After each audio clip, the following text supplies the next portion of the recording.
Di ko sure kung weird lang ba talaga ako, pero mas gusto ko pa rin ng wired headset kaysa wireless. 3.5 years ko na itong gamit at hanggang ngayon ayoko pa rin siyang palitan. Ito nga pala, SteelSeries ArcDisc 3. Binili ko pa to noong 2023 ng January. Bonus ko pa sa Accenture ang pinambili ko.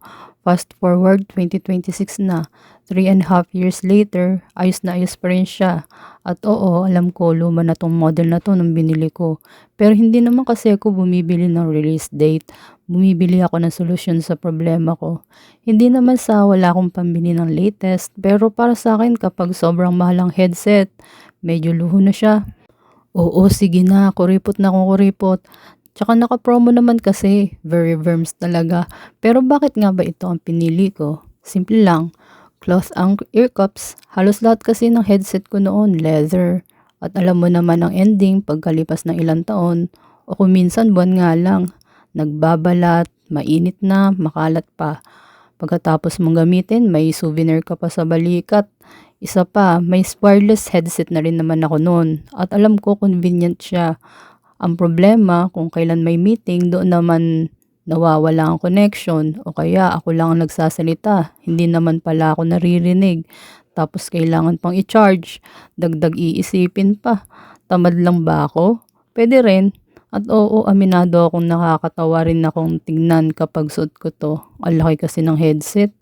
Ang liit pa ng mukha ko. Para akong bata nung nakahiram ng gaming headset. At ingat din pala kayo sa paggamit nito. Kapag suot ko kasi ito, halos hindi ko na naririnig yung nasa paligid. Kaya hindi ko na rin minamax yung volume. Siguro nasanay lang din ako. Matagal na kasi ako mag-isa sa bahay. Gusto ko ring aware sa nangyayari sa paligid ko. Case to case basis din naman yan. Alam kong may iba gusto talagang buong ang tunog. Pero ako, okay na ako malinaw basta aware pa rin ako sa paligid ko. Pero alam nyo, after 3.5 years, wala akong pinagsisisihan. Hindi ko siya charge, hindi siya mainit, hindi siya nagbabalat, comfortable kahit matagal ang suot. At higit sa lahat, hindi ako pinapahiya sa meetings. Kung tatanungin nyo if may crack ba siya, wala. As in wala. Pati wire niya parang bago pa rin.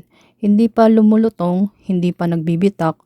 Kung masakit ba sa ulo, tingin ko case to case basis na yan. First experience ko kahit matagal ko siyang suot, comfortable pa rin. Saktong-sakto ang tenga ko sa loob eh. Teka, mukhang puro papuri naman yata. Meron din naman siyang downside nitong headband. Tinahi ko pa kasi parang ginawa yata to para sa mga malalaking ulo. Medyo maluwag kasi sa akin.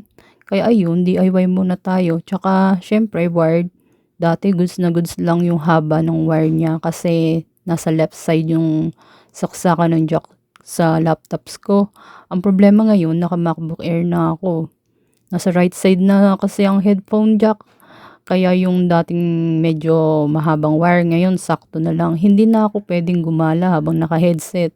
Sa mic quality niya, di ko naman natatanong mga nakakausap ko if ayos ba. Pero wala naman naging problema simula nung ginamit ko to. Kaya para sa akin, hindi lahat ng magandang purchase yung pinakabago. Minsan, yung pinakamagandang purchase yung tumatagal nang hindi ka binibigyan ng problema. Kasi araw-araw mo lang siyang ginagamit, tahimik lang siyang ginagawa ang trabaho niya. At dahil QA tayo, mag-verms rating tayo. Sulit, 10 out of 10. Masarap gamitin, 10 out of 10. Napapangiti pa rin ba ako? 10 out of 10. Araw-araw ko pa rin bang gagamitin? 10 out of 10. Kaya kahit marami ng bagong headset ngayon, hindi pa rin ako nagmamadaling palitan to. Kasi ginagawa pa rin niya exactly kung anong binili ko siya para gawin. At para sa akin, minsan, sapat na yun. Bonus round, bibilin ko pa rin ba siya ngayon? Siguro hindi na. Hindi dahil may mali sa kanya. Ang totoo, sobrang naging okay siya. Kaya curious na akong subukan yung wireless ng SteelSeries.